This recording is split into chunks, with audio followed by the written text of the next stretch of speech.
Hello everybody. Welcome to today's live stream. If you could let me know in the chat that you can see me and hear me, that would be great. And then we can get started. Hope everybody's having a lovely Saturday. I cannot believe it is June already somehow. That happened real fast.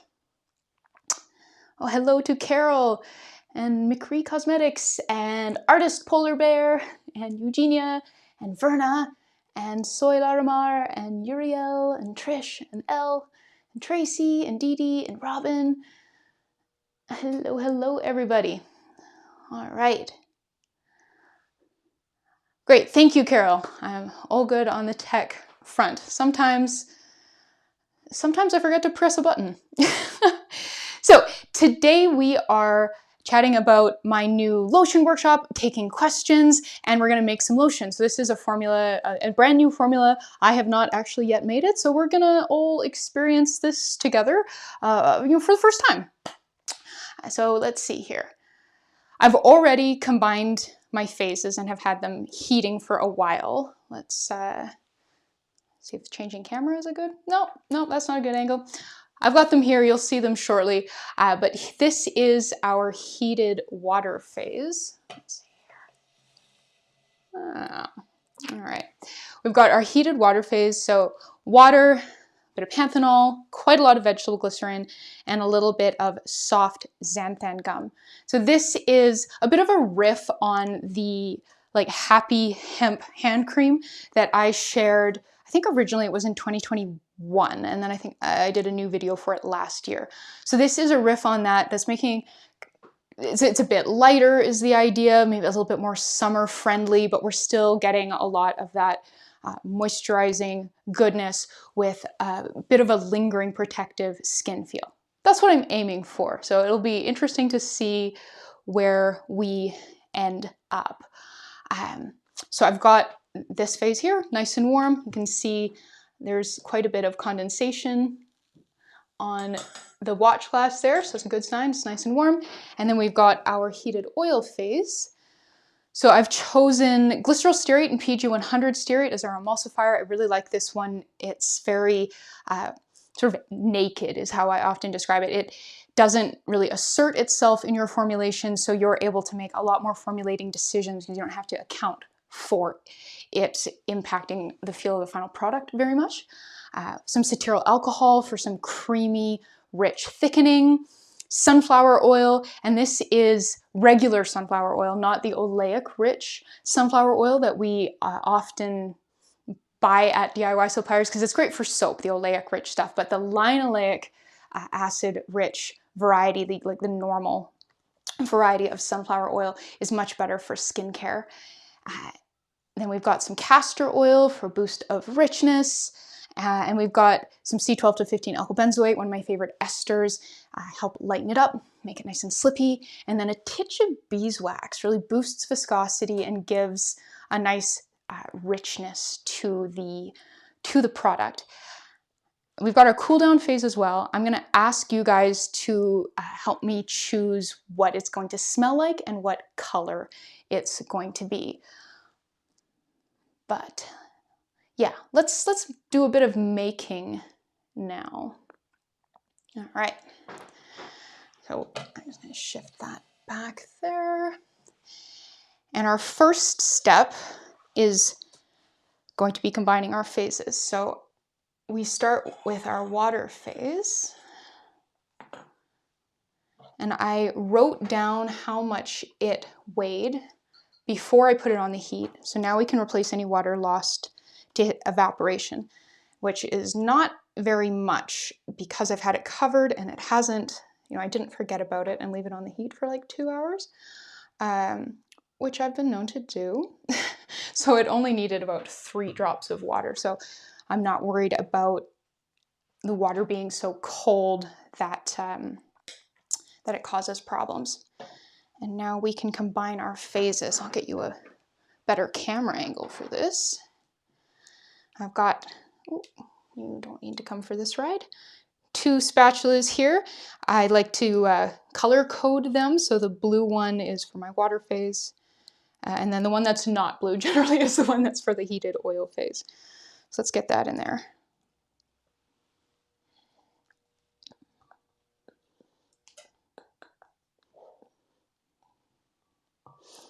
And if you notice the slight viscosity of the water phase, that is because it's got a bit of soft xanthan gum in there. And then we're going to grab our immersion blender and do a bit of blending here.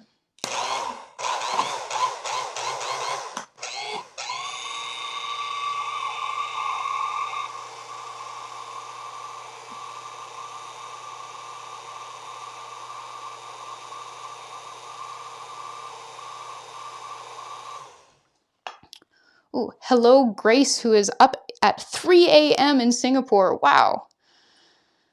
All right. So where do I get my materials from?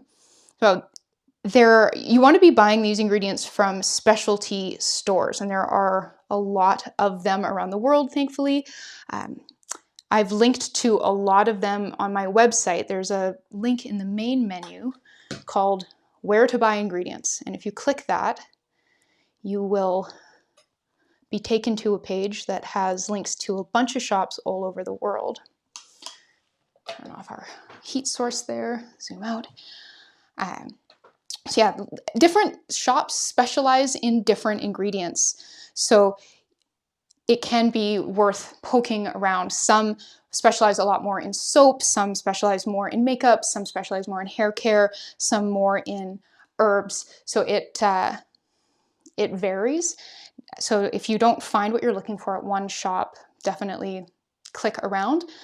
For the workshop in the cheat sheet, I went and looked through a ton of supplier websites from all over the world and specifically listed suppliers in the cheat sheet that have good ingredient selections for lotion making specifically. And then I kind of graded them based on their ingredient availability, depending on how into lotion making you want to get. Because some places can have really great basics, but if you wanted to get really, really into it, they wouldn't necessarily have the ingredients to support that, say like a really wide selection of actives. And our next, really I'm just stirring this until it cools now, so this is a good time to take questions. So my website is humblebeeandme.com. Yeah. And hello from London. Oh my gosh. And Atlanta. I hope the weather is treating you well in Atlanta. All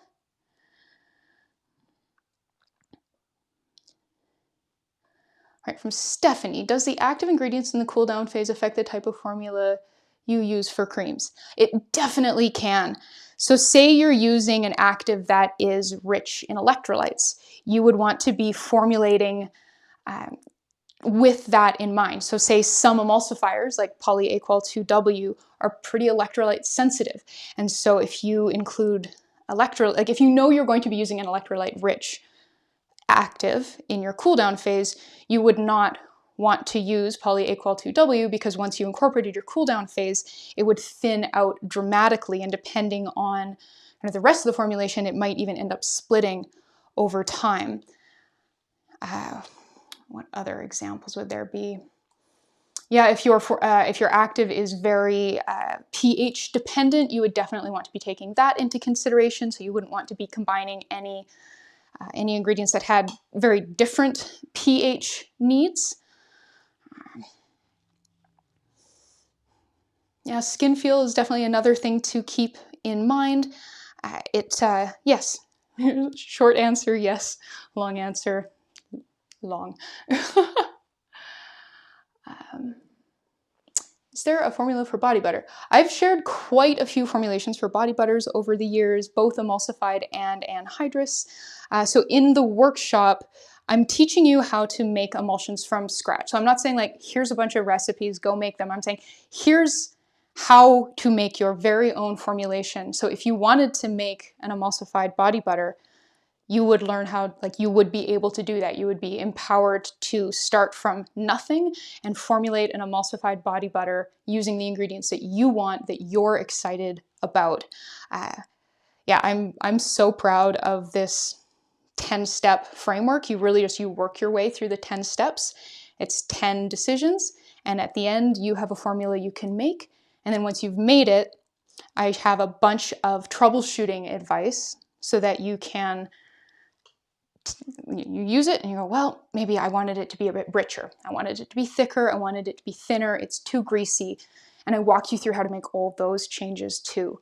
So you can make a thing and then adjust the thing to be exactly the thing you wanted. And of course, you can also apply those troubleshooting tips and tricks to other formulas. So if you made one of my formulas and you're like, well, I don't live somewhere as dry as she does, so I would like to adjust it to have like less humectants, for instance, or to make it lighter.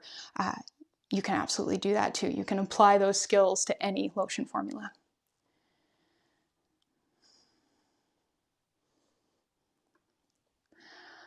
So to cool down, can you put it in an ice bath? It can. Some emulsifiers don't like that. Like Olive M1000 needs to cool more slowly is the recommendation for that one.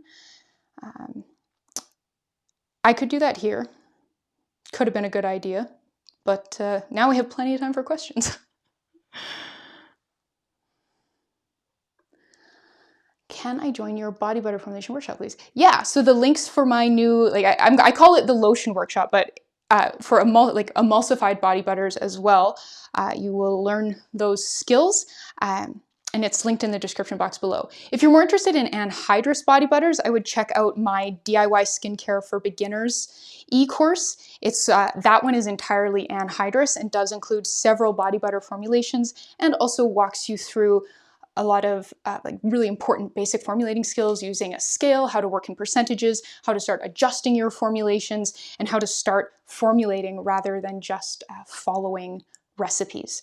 So those are two options, and they're both at workshops.humblebeeandme.com, linked in the description box below this live.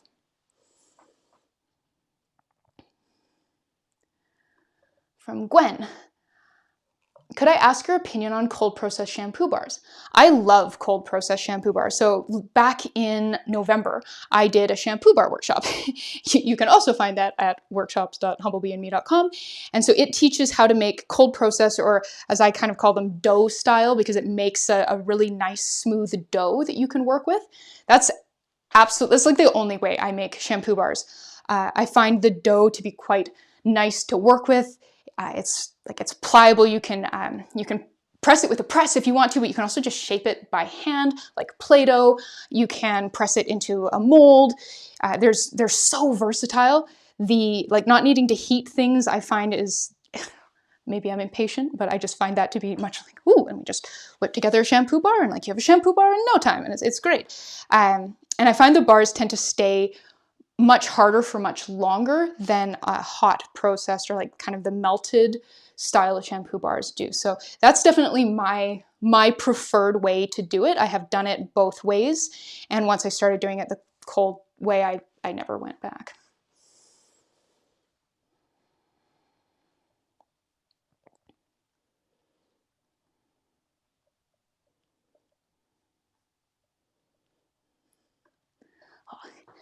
Thank you, Carol. So Carol has taken my shampoo bar course and really, really liked it. I've been so thrilled to get pictures from people that like they email me and are like, I made a shampoo bar and I absolutely love it, and I formulated it from scratch, and it's got some actives in it that I really wanted to use, and it's just, oh, it makes me so happy to get those emails. So yeah, if you guys do take any of my workshops or have taken any of my workshops or courses, sending me a picture of something that you've made, it'll make my day. I would be so thrilled if you did. And hello from Romania. Wow, I think that might be a first for me. And from Nigeria and Algeria and Iraq. Wow. And India. Okay, we want some substitutions for these ingredients. Sure thing. All right. So you could use normal xanthan gum instead of the soft xanthan gum that I've used. But if you do that, I would use a bit less. So I use 0.2% in this formula. I'd knock that down to 0.15. I find normal xanthan gum is a stronger thickener than soft xanthan gum. It also doesn't have nearly as nice of a skin feel, but in a product like this at a really low usage level, that's not as much of an issue. For glycerol stearate and PEG 100 stearate, you could use emulsifying wax NF. Instead, in this formula, I think, yeah, Reed Emulse SCG would work well. Olive M1000, yeah, it would work, but it's got, it soaps really badly, so I don't like it very much. For cetyl alcohol, you could use a blend of cetyl alcohol and stearic acid. I'd probably start with, let's see here, so I've got 4% cetyl, so I would probably start with maybe 2.5% cetyl, 1.5 stearic. For sunflower oil, safflower oil or grapeseed oil would be great alternatives. I think castor oil is pretty widely available, so I'll skip that. It's pretty unique anyways, it's quite hard to swap out. C12 to 15 alkyl benzoate. I would look at a different ester. So isoamyl cocoate, isoamyl laurate, cocoa caprolate could all be good options. You could also just use more sunflower oil. It would be a little bit heavier and the slip wouldn't be quite as great, but sunflower oil is lovely. And for beeswax, yeah, you could try like Candelilla or Carnauba.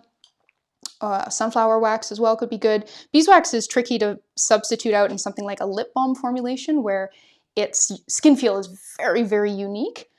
But in something like this, where we're looking for a bit of waxy richness, but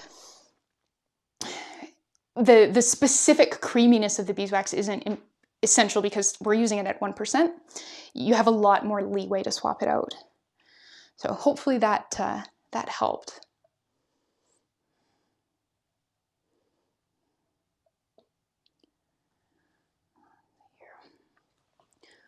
When you use xanthan gum soft, can you substitute with polyquaternium 10? In some cases, for sure. So polyquaternium 10 is, or at least the one that I have, is a powder, and it is a gorgeous cationic conditioning ingredient that also thickens.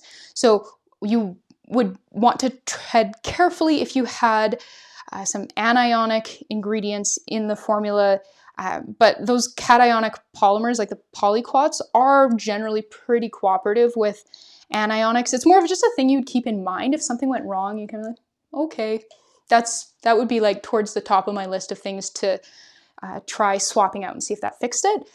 But yeah, like I do love polyquaternium. I love cationic ingredients in general, so I think that could be absolutely gorgeous. Yeah, polyquats need more love. So would the lotion become greasy due to using castor oil? So we're using castor oil at 3%, so it's really not very much. If you used a lot of castor oil, yeah, I don't think you'd enjoy that very much. You know, there's no accounting for taste, so perhaps that's your thing. I don't think it would be my thing though. But at 3% is generally fine, but it does definitely boost richness. So if you look at lotion formulations that do contain castor oil, it's usually pretty far down the ingredient list.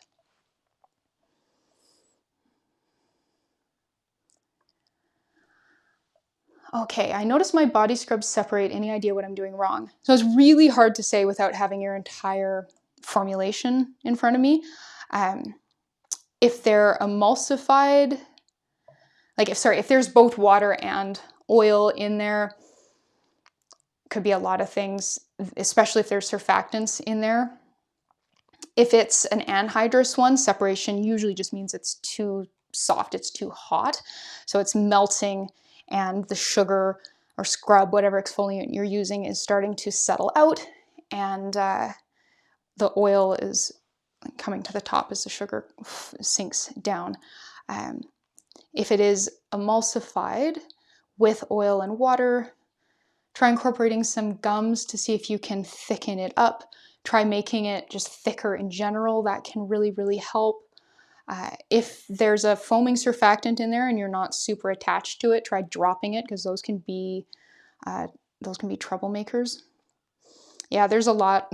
there's a lot of things that can go a little cattywampus in such a thing, unfortunately.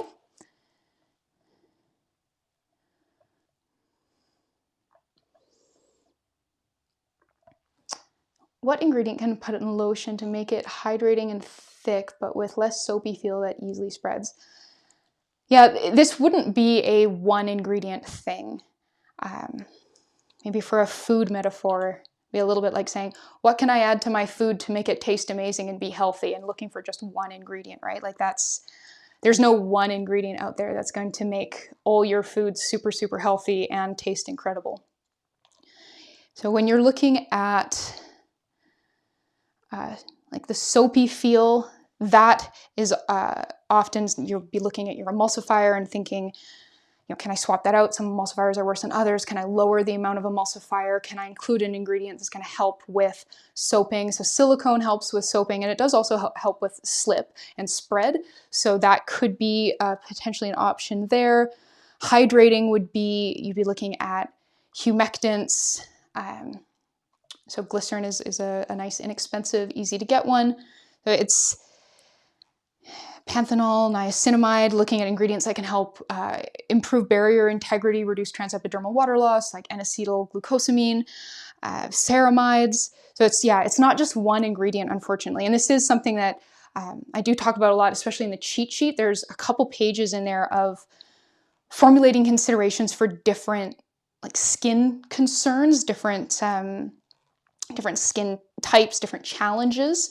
So I go into that quite a lot there. And there's also a lot of help on how to improve the slip of your lotion, how to reduce soaping, how to make it thicker or how to make it thinner. So that a lot of those decisions are really ones that you would want to be making as you built the formula up, rather than trying to kind of fix it after the fact by just adding one thing. Like a lot of those are going to be very foundational decisions rather than like icing on the cake kind of situation.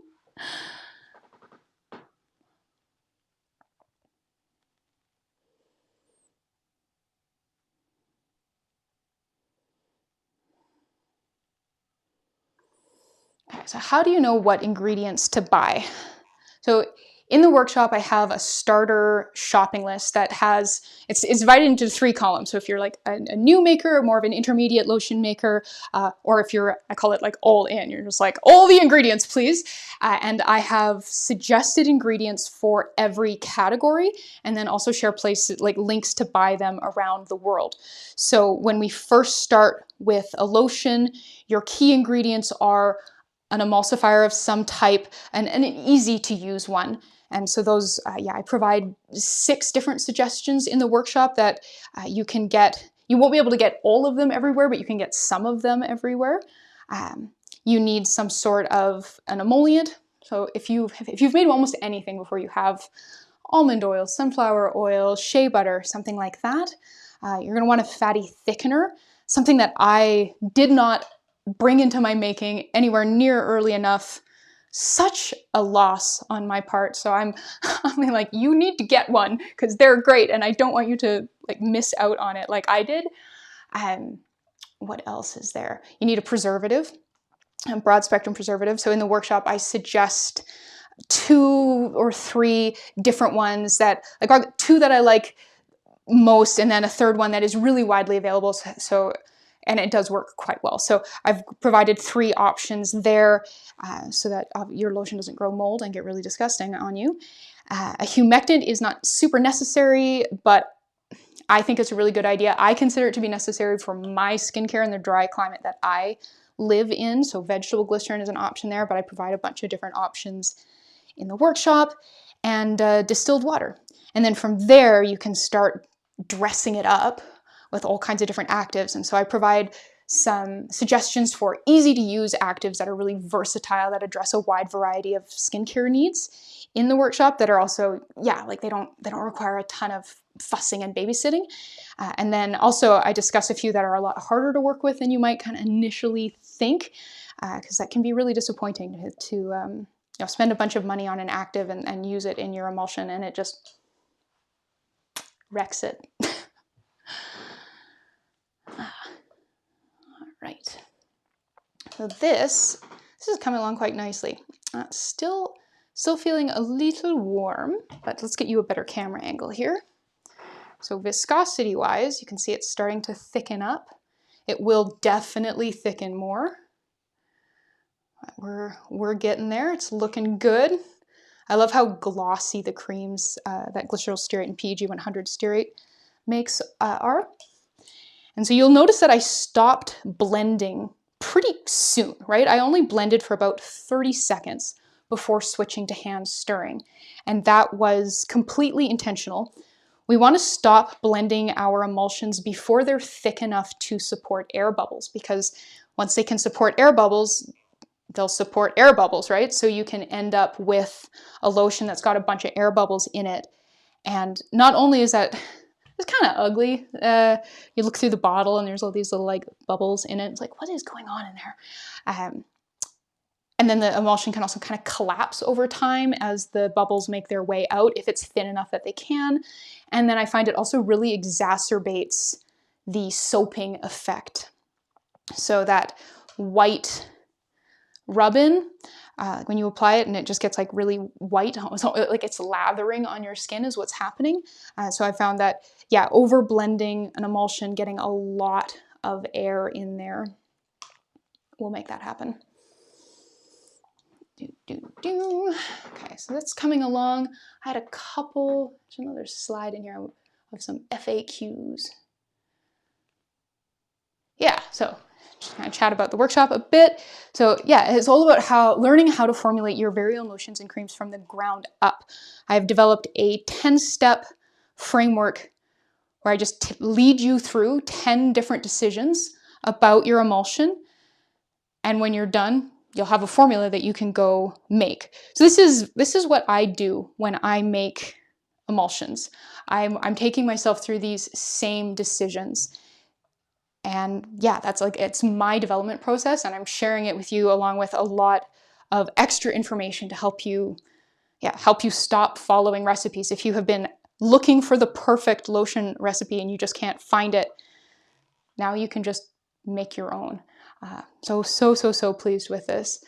You won't need any expensive ingredients or fancy equipment, because I want it to be as accessible as possible. So you've seen some of the equipment I'm using today looks a little bit foreign, but you can use Pyrex measuring cups instead of beakers.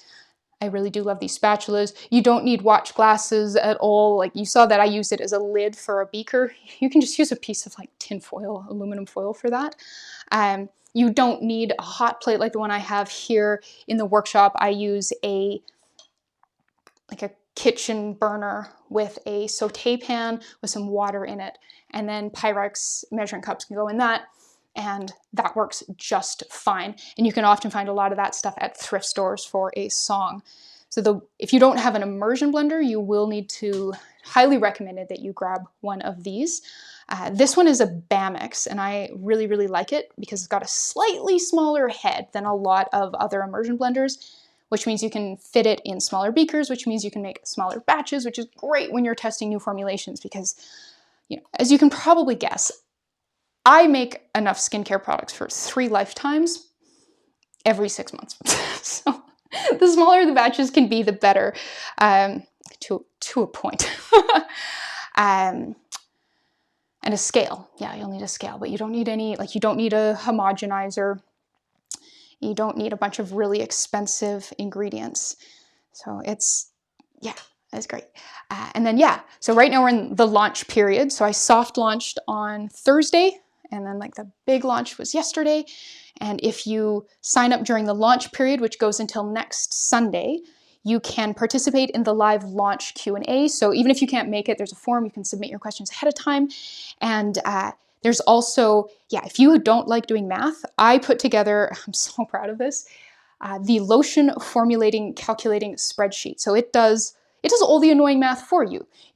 It tells you how much emulsifier to use and checks that you're using enough. It tells you sort of how much thickener, like fatty thickener, you should start with. It calculates your quantity sufficient. It has spots for all of your different essential ingredients so that you can't forget them. It'll scale your formulation for you. It has room for notes. I'm really jazzed about it, and you'll get that totally for free if you sign up during the launch period. And then these are a couple questions that I anticipated. So how long do you have to complete the workshop? Your access does not expire. So if you're thinking like, I'd love to do this, but I'm not going to be able to get to it anytime soon, no worries. If it takes you a year to get to it, that's fine. It'll be there waiting for you. Your access doesn't expire. You can always come back to it. How much experience do you need? So you should know how to work with a scale. Like you should know how to weigh out your ingredients. You should understand how percentages work and have a good handle on that. You should understand things like heating ingredients and cooling and be good at stirring. So I would say if you've made a couple lotions, that's good. That's a good starting point. If you've made a couple like anhydrous products and you understand percentages, I think you could also like that would be enough as well, but you would probably be going through the workshop a couple extra times to pick up on everything, to really like knit it all together into your brain. Oh yes, the types of emulsions. So this workshop is all about hot processed oil in water emulsions. So we're not looking at water and oil emulsions, and we're not looking at cold processed emulsifiers.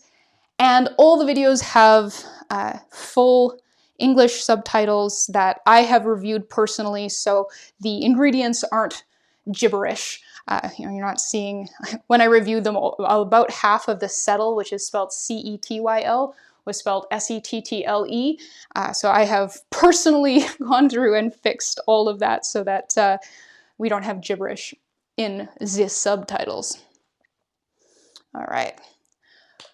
We are cool down phase ready, which means I need your help.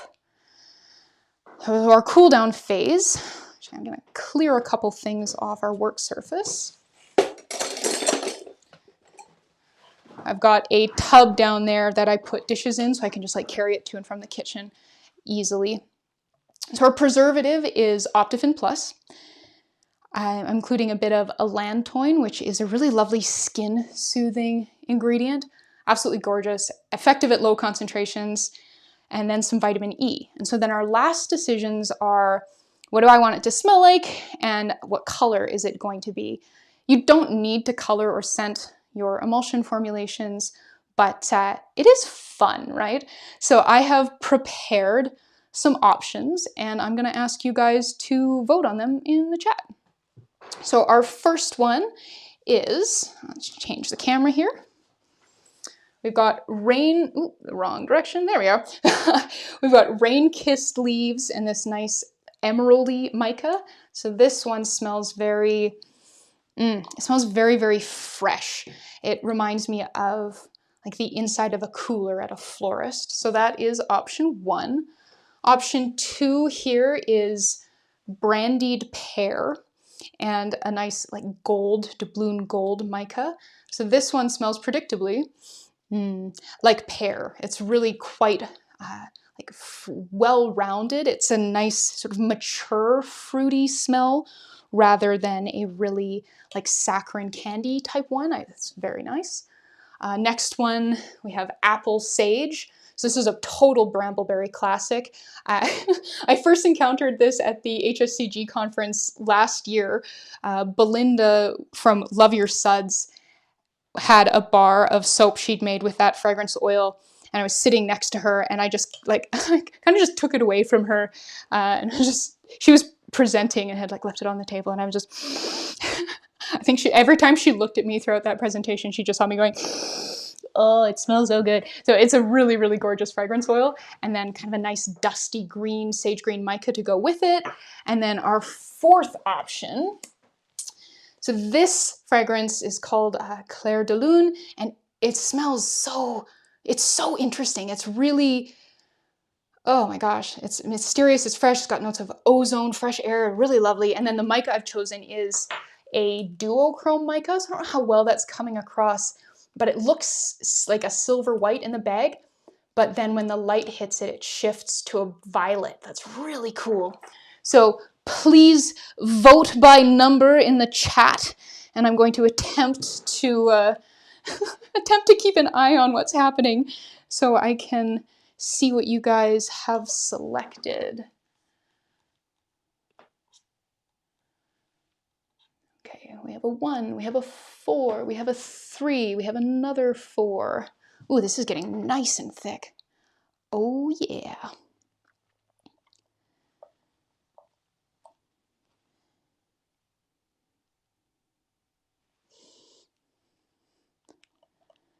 Okay, I think Clair de Lune is winning. Yep, that seals it for me. Clair de Lune is winning. Excellent, that's what I was hoping would win.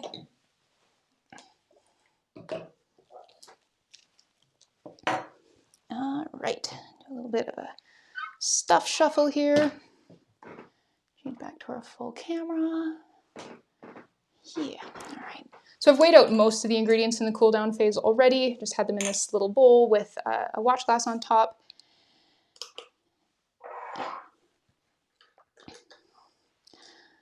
I've got my notes here. Fragrance, so I'm going to note that we are using Clair de Lune. So this is from a small Canadian supplier that I'd never ordered from before. They're French Canadian, and I believe this is called like Moonlight or something in the English version of their website. It's not called Clair de Lune. So yeah, if you're looking for it on their website, you're like, that's what's going on. But when you read the description, it says Clair de Lune in the description. So I need 0.4 grams of that because we're making a 200 gram batch.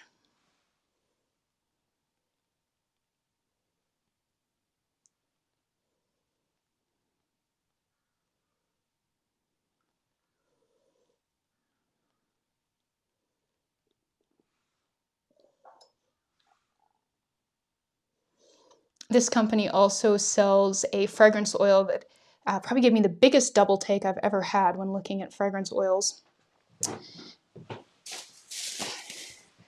Because the picture is a picture of a skunk. I was like, what? Like, sorry, where is the demand for a skunk-scented fragrance oil coming from? But then I read the description, and it's actually a fragrance designed to counteract the stink of skunk. So I bought it because Lottie got skunked a couple years ago. We have skunks in our neighborhood. And that was not a good time. No one had a nice night that night. Yeah, do not recommend, 0 out of 10. And then we need 1 gram of mica, so it's 0.5%. Back it off there. Oh, this one is so pretty. I don't think I've ever actually put a color shift mica in an emulsion before, so I'm excited about this. I really wanted to feature that fragrance oil in this presentation, so I was looking through my mica collection like, what color is this fragrance oil? And I actually thought this was a really good choice.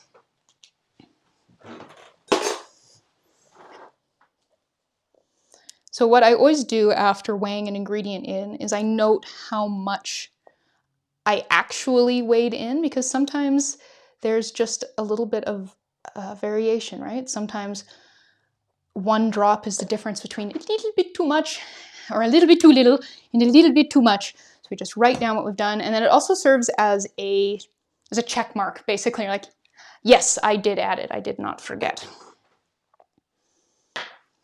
All right. Ooh, this is looking great. Look at that.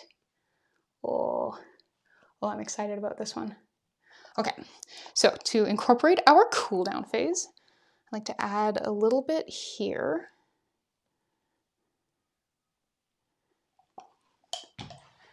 Grab a little wire whisk.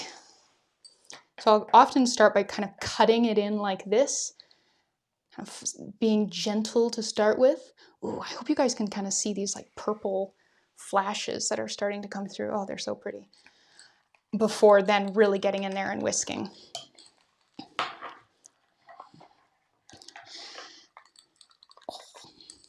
Ah, it's so pretty.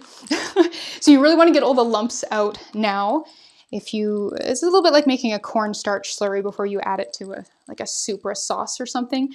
If there's cornstarch lumps in your slurry, there's going to be cornstarch lumps in your sauce. So you want to get them out now. And this is definitely thinned noticeably, and that is because of the Optifin Plus. It does tend to cause a bit of thinning, but I have accounted for that in my formulation with the xanthan gum, the cetyl alcohol, and the beeswax, and the specific amounts of them as well. I've like kind of just nudged those numbers up a little wee bit, knowing that we would get a little wee bit of thinning from the Optifin.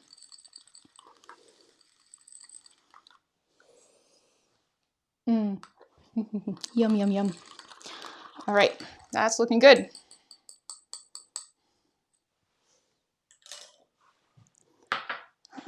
Trade our camera again. All right. Get this in there. So I like to do it like this, like so that I have some insurance. So say I was weighing out my preservative directly into my master batch of lotion, and I like accidentally way overdid it. Like I have squeezy caps on all my preservative bottles. And so like, what if the cap popped off, right? And suddenly it's like, oh, I was supposed to have 0.5 gram of preservative in there, and now I have like 4 grams of preservative in there.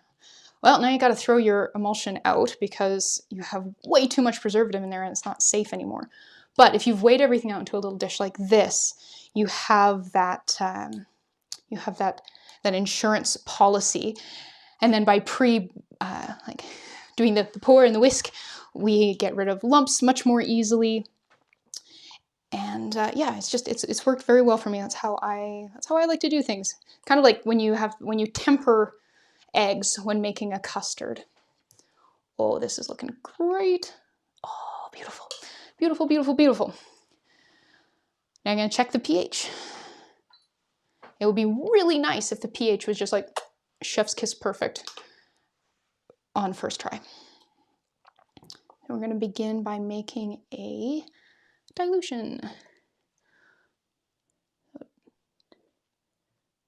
So I have an FAQ about why we do this if you want to check it out, because I know it seems really counterintuitive to dilute something to find out its pH, but it doesn't actually impact the reading. There is a point at which it will be so diluted that you're not getting a good reading, but it's surprisingly dilute. So I did an experiment on it. I made a bunch of different varieties of strengths of solution and tested the pH on all of them. It's like a flat line. Like, that's so cool. All right. Whisk, whisk, whisk.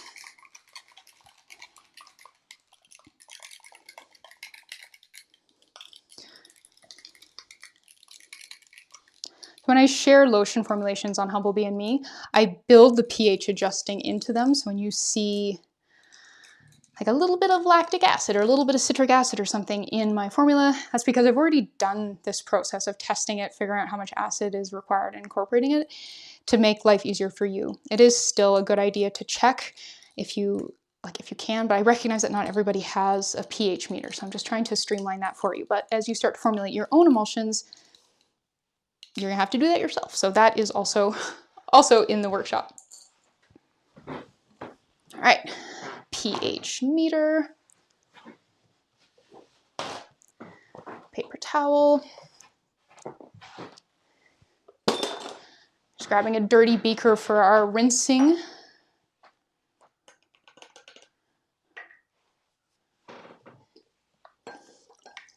So it's just distilled water. I repackage my distilled water in a squeezy bottle to make life easier.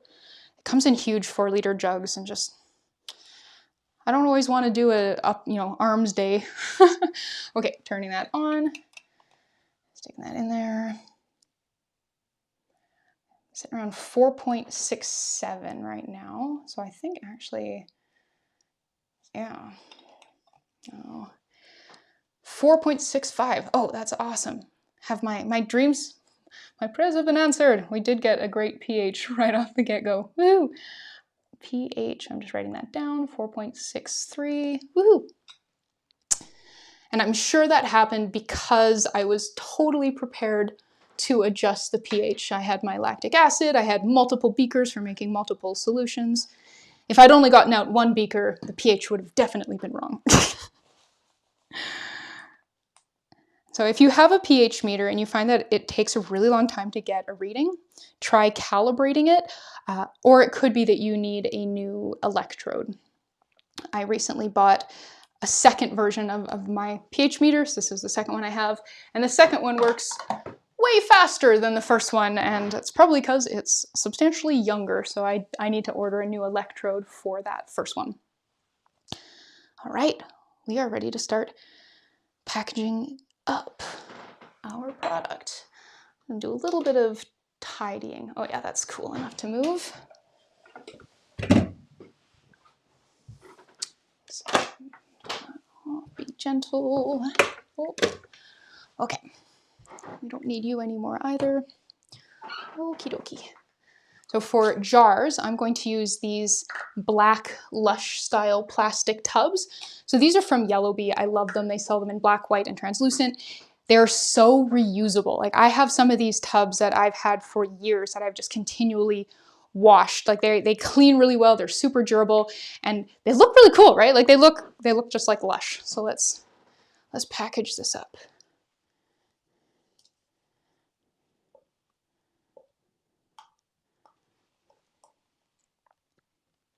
So I know that this cream is too thick for a pump top bottle. It will not pump nicely after it's fully sets up, because emulsions do definitely thicken up a bit in the first couple days after you have made them.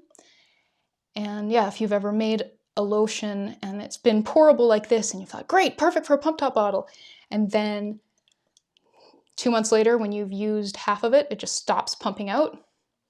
Yeah, happened to me many, many, many times. That's something that we talk about in the workshops, how to choose a good package for your product and how to control viscosity and how to make lotions that will work in a pump top bottle for their entire life and not just for the first couple weeks or whatever, because that's no good.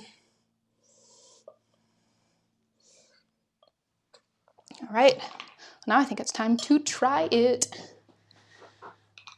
It's a moment of truth.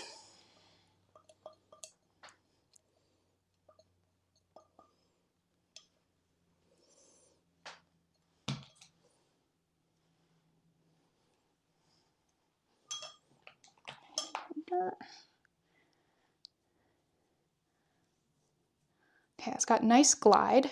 Oh, it's soaping so badly. Look at that. Oh my gosh. Oh, that's some of the worst soaping I've seen in a while. So I think that in large part is due to the mica. Micas I've found can make your emulsions soapier. But once we get past the soaping, ooh, I really like that dry down. Oh my gosh. This might be the soapiest lotion I've ever made. Oh my goodness. Oh, that's funny.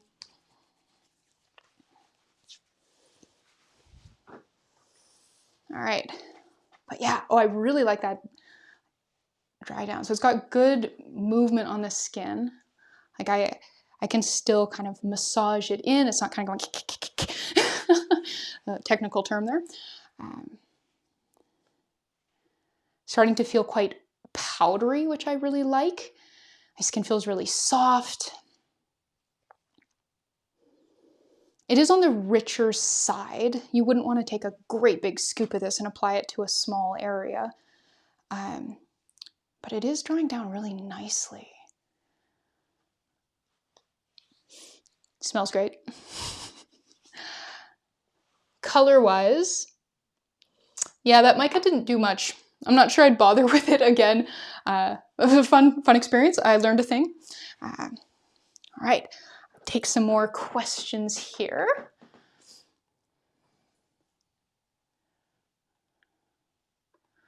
All right, so it's been 8 years in the market with my brand, and now there's many small brands around. So what would you recommend to really stand out?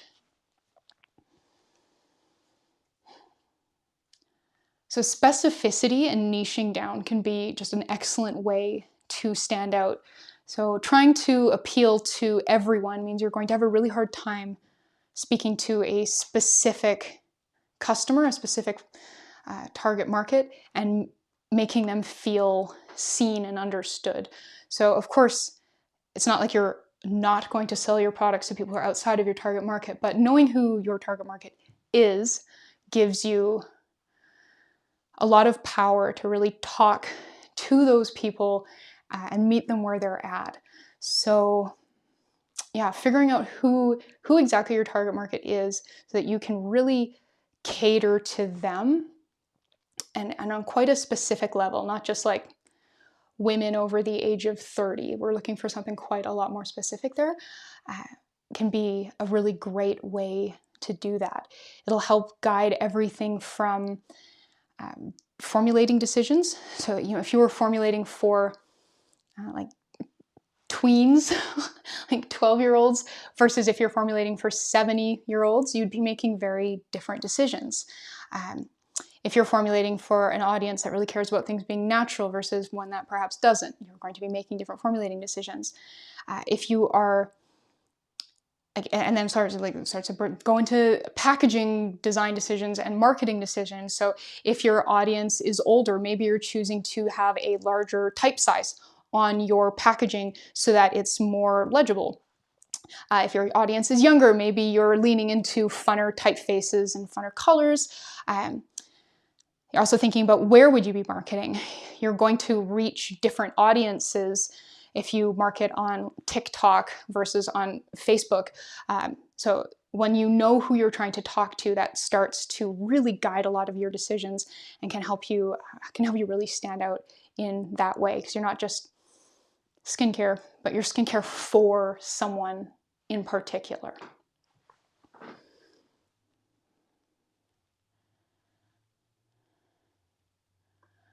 All right, Sin, do you have any tips for making a very thick cream with a high oil phase, like a solid balm consistency? Yeah.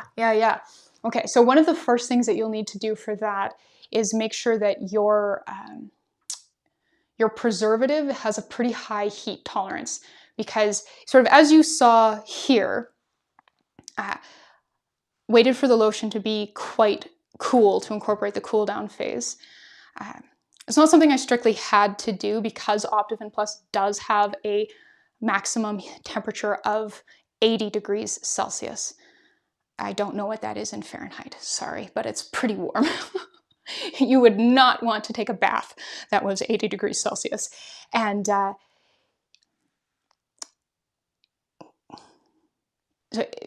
where did my brain go? Right, you want to be able to pour it while it's still quite hot, so it's still quite fluid, so that you can get it into your container. So that would be one of your first decisions.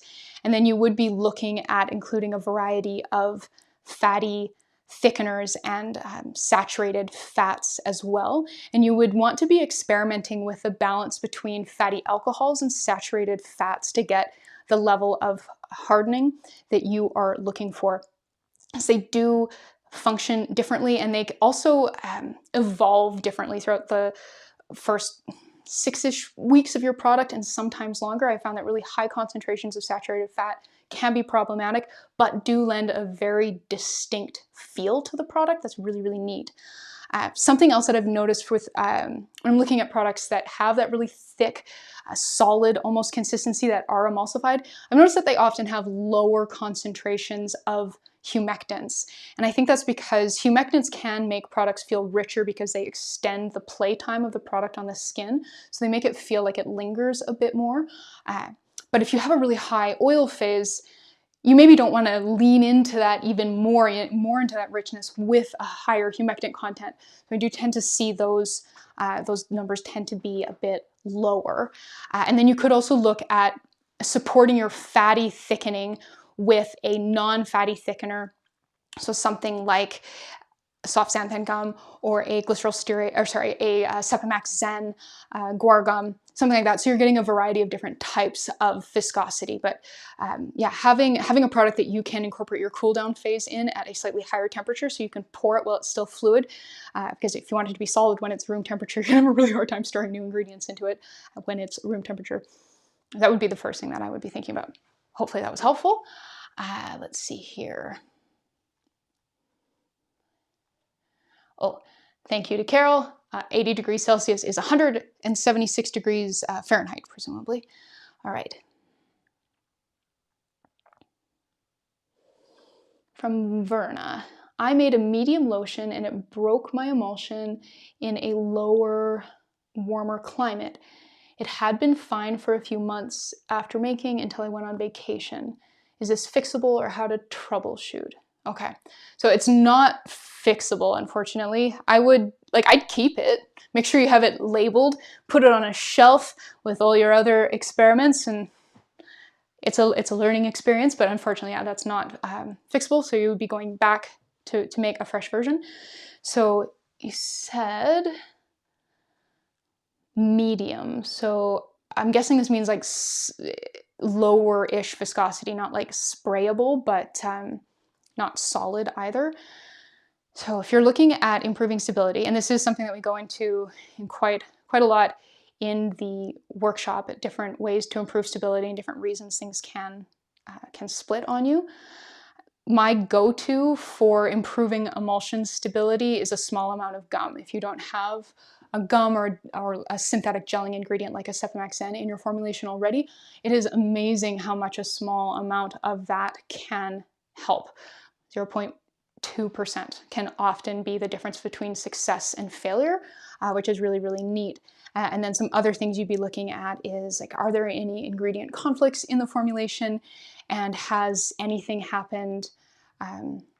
Like, is there anything in there that's making it difficult for your emulsifier to succeed? So say, earlier in the stream, we were talking about polyequal2W and how it's sensitive to electrolytes. So if you had made a formulation and it had a bunch of electrolytes in it, you could find that over time that fell apart. That has happened to me before. So the couple suggestions there.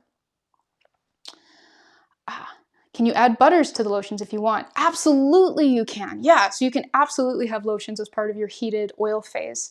I do that quite a lot. It's lovely. They do definitely, like, they play a role in skin feel, so I really encourage you to begin to find your own formulating feat by making an emulsion that is like very simple.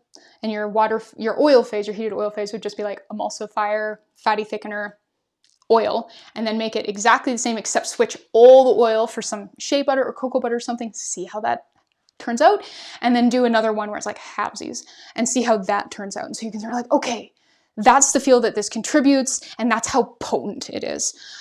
Yes, I would, yeah, absolutely. Butters in lotions are mwah.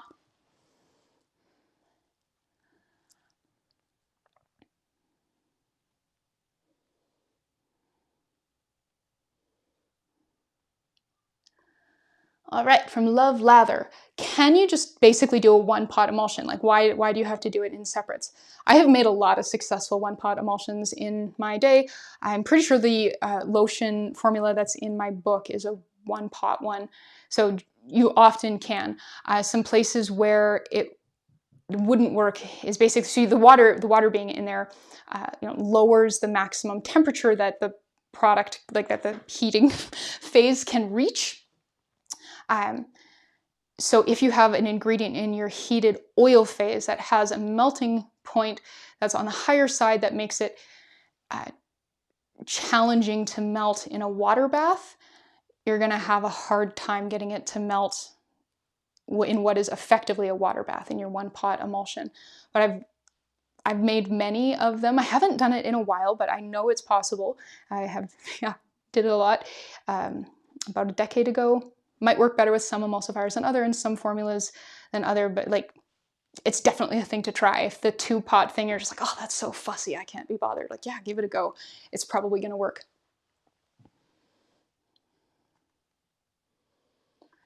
All right, would this lotion be great for summers in Florida? Since we're having now close to almost 100-degree weather. So this Canadian does not have a lot of experience with 100-degree weather. That's like around 40 Celsius. It's like living in a hot tub. Yep, I'm clearly from the Great White North. I think you'd probably find this formula to be a bit rich in temperatures like that. Like, I'm enjoying this.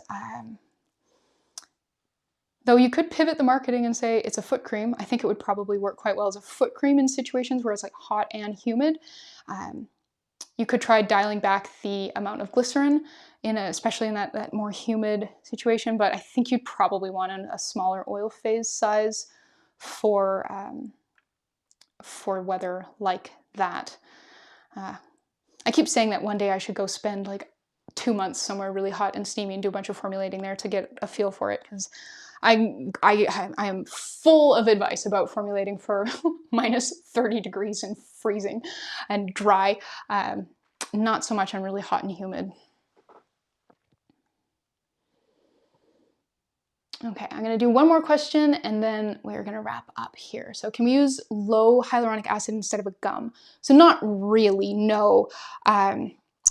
Low molecular weight hyaluronic acid is nowhere near as thickening as xanthan gum or any of the gums. A 1% hyaluronic acid solution does have some nice body to it for sure, of a weight that's often classified as low. Super low ones will be like watery thin, and like higher molecular weights will be thicker, but it's an expensive ingredient. So using it as a thickener is kind of like using like a lovely silk handkerchief as a dish rag. Like, can you make it do that job? Yes. Should you? Personally, I wouldn't. I would choose a lower concentration of hyaluronic acid that was effective for skincare and wouldn't really lend any noticeable viscosity. And then I would get my viscosity from a cheaper ingredient. But if you really wanted to lean into like the luxury element of it, like, yeah, it's absolutely possible. It's just, hyaluronic acid is like $5 to $7 a gram, depending on where you're buying and how much you're buying. So that just kind of like, like for a batch of lotion this big, you could spend $14 in hyaluronic acid thickening it. And I don't want to do that. You know, you can. Let's see here. Change my slides. How does this work again? All right. So yeah, my Lotion Workshop is like, it's up on the website now. So if you go and you sign up now, you'll get access to the full 10-step formulation framework, the cheat sheet, the lotion calculating spreadsheet, which is so helpful. One of my patrons who already enrolled was like, I would have paid that price just for the spreadsheet. I was like, I'm so glad that you're finding it really, really helpful. So there's that. There's a full tutorial for how to use that as well. So you'll get all of that straight away. And then on Sunday, June 9th, we'll be back here on YouTube with a private Q&A. You can submit your questions ahead of time, especially great if you can't make the live. And then the replay will be added to the workshops. When you log into the workshops portal, you can re-watch that and get all your answers. So yeah, if you want to learn how to formulate your own lotions, I am so proud of this workshop. It's upwards of 10 years of trial and error and experimentation, and just wondering what would happen if I did this, and then doing it and finding out. There's a lot of information there that I've never read anywhere. I had to figure it out myself by doing things and waiting and seeing what happened.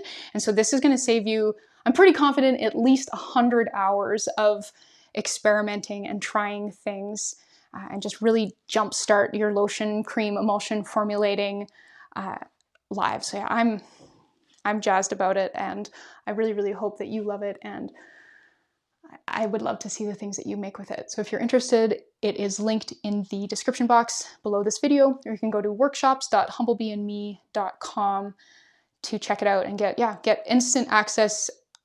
It's only 2 o'clock here right now. If you're in roughly my time zone and you have a decent selection of ingredients, you could be making your very own, like your very first from the ground up lotion formulation before you go to bed tonight. And I think that's pretty cool. Oh, thank you so much to everybody for tuning in. I appreciate your support so much. Yeah, I'm stoked about this. I'll add the lotion formulation to the description box later so that you don't have to like scrabble through and look for the slides. Yeah, Thank you, thank you, thank you. I hope you all have a wonderful day, a wonderful the rest of your weekend, and a very lovely June. That happened fast. All right. Bye.